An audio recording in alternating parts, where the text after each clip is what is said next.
আসকার্ট ব্যাংকের প্রতারণা, সরসপুরে গ্রাহকদের বিক্ষোভ, আমাদের টাকা ফেরত চাই, বাজারে উত্তাল স্লোগান।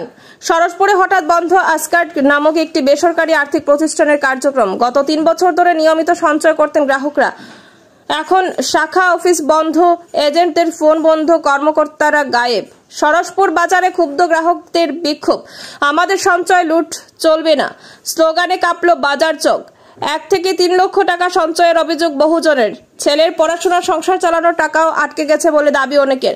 প্রশাসনের হস্তক্ষেপ ও দোষীদের শাস্তির দাবি করেছেন প্রতিবাদকারীরা। সরকার কি দেবে জমানো টাকা ফেরত, অপেক্ষায় গোটা Saraspur. News desk report, Silchar সংবাদ। এটা তো আমাদের হাতে দেখছেন আসকার্ট ব্যাংকের পাসবুক, আর আমরা সবাই এখানে আসকার্ট ব্যাংকের কাস্টমার। আমরা 1 টাকা 2 টাকা 100 টাকা 500 টাকা করে আমরা জমা রেখেছিলাম আসকার্ট ব্যাংকে টাকা। এরা আমাদের টাকাগুলা আত্মসাৎ করে পালিয়ে গেছে। যেমন ব্যাংক কর্তৃপক্ষ ব্যাংক তালা মেরে আমাদের টাকা দিব বলে 15-20 দিনের ভিতরে ফিরিয়ে টাকা দেয় নাই। আর আজ অব্দি 5-6 মাস হয়ে গেল, ওরাকে দেখছি না, এজেন্টও পাচ্ছি না, ব্যাংকের ম্যানেজার পাচ্ছি না, ব্যাংকও তালা মারা। আর আমরা এই বিষয়ে দাবি জানাচ্ছি আসামের মুখ্যমন্ত্রী ডক্টর হিমন্ত বিশ্ব শর্মাকে, যদি উনি আমাদের টাকাগুলো ফিরিয়ে দেন। আমার অ্যাকাউন্টে 2 লাখ টাকা। আমাদের বন্ধু বান্ধব যারা আমার ব্যবসায়ী আসলে ওনাদের টাকা কমসে কম প্রত্যেকেই লাখ, 1.5 লাখ, 2 লাখ, 3 লাখ, 5 লাখ এরকম। আচ্ছা, হাইলাকান্দি ডিস্ট্রিক্টের কাস্টমার আছে এই ব্যাংকে। মন্তব্য আমি শেষ করলাম।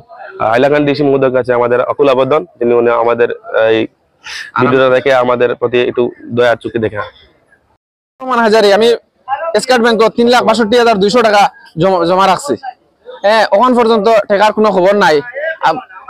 এজেন্টে ফোন মারলে এজেন্টে ফোন তুলই না। প্রথমে তাইন কইলা 15 দিন করে ভিতরে টাকা পাইলেই বা এখন তান ফোন সুইচ অফ ডিরেক্টলি।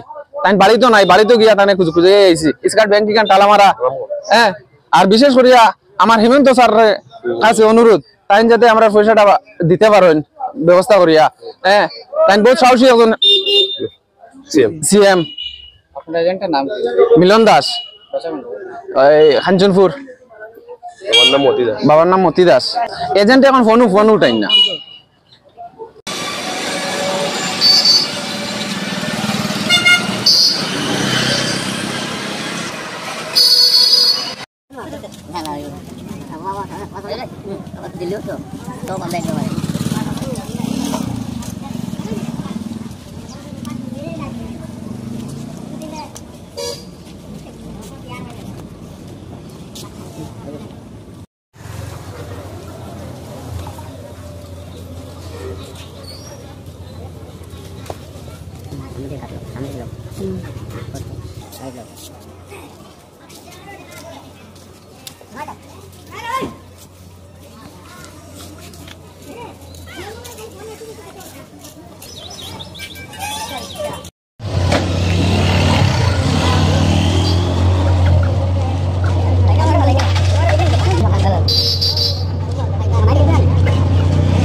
बोलिए